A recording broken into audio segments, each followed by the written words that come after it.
வணக்கம். நான் எப்போல்லாம் ஹேர் ஆயில் மேக்கிங் வீடியோ போடுறேனோ அப்போல்லாம் என்னுடைய நலம் விரும்பிகள் சொல்லக்கூடிய ஒரு விஷயம் ஒன்று தான், உதவிக்கு ஒரு ஆள் வச்சு பண்ணக்கூடாதா அப்படின்னு.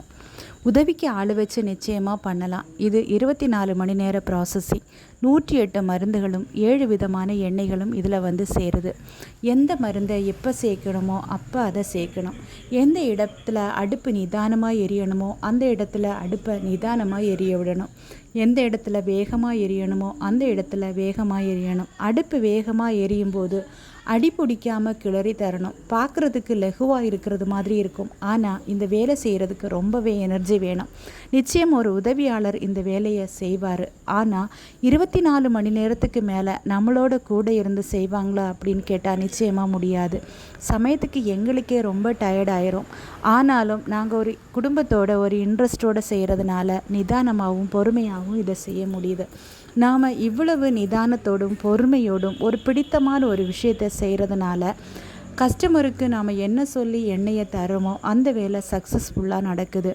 இளநரை மறையுது, வேகமாக முடி வளருது, முடி நல்லாவே அடர்த்தி ஆகுது, கூடவே பொடுகு இந்த மாதிரி எதுவுமே இருக்காது. அதனால தான் நம்முடைய எண்ணெய் வந்து வேகமாக விற்று தீருது. கஸ்டமரும் அதை வந்து வாங்கும்போது சந்தோஷப்படுறாங்க. யாரும் இது வரைக்கும் ஒரு மைனஸ் கருத்து எனக்கு சொன்னதே கிடையாது. அவ்வளவு சந்தோஷம் ஒவ்வொருத்தவங்களுக்கும் இதை வாங்கும்போது. உங்களுக்கும் தேவை அப்படின்னா இந்த தெரியக்கூடிய வாட்ஸ்அப் நம்பருக்கு வாங்குங்க. எண்ணெயை ஒவ்வொரு முறையும் நம்ம செய்யும்போதும் அதனுடைய பக்குவம் மாறாமல் செய்யணும். அந்த பருவம் தப்பவே கூடாது. பருவம் பார்க்குறது அப்படின்னா மெழுகு பருவம் அப்படி இருக்கும், மணல் பருவம் அப்படின்னு சொல்லுவாங்க. நம்ம வந்து பார்க்கக்கூடிய பருவத்தில் அதனுடைய ஹெர்பை எடுத்து இப்படி உடச்சி பார்த்தா சட சடன்னு ஒடியணும். அடுப்பில் போட்டு பார்த்தா நல்லா எரியணும். அதை சுட சுட நம்ம அடுப்பில் இருந்து வாங்கணும். அடுப்பில் இருந்து வாங்கக்கூடிய நேரத்தில் அடுப்பு நல்லா எண்ணெய் பொங்கி வரும். அந்த நேரத்தில் அடுப்பை நிதானமாக தனியே விடணும். தனியை விட்டு நல்ல வெள்ளை துணியில் வடிகட்டி எடுக்கணும்.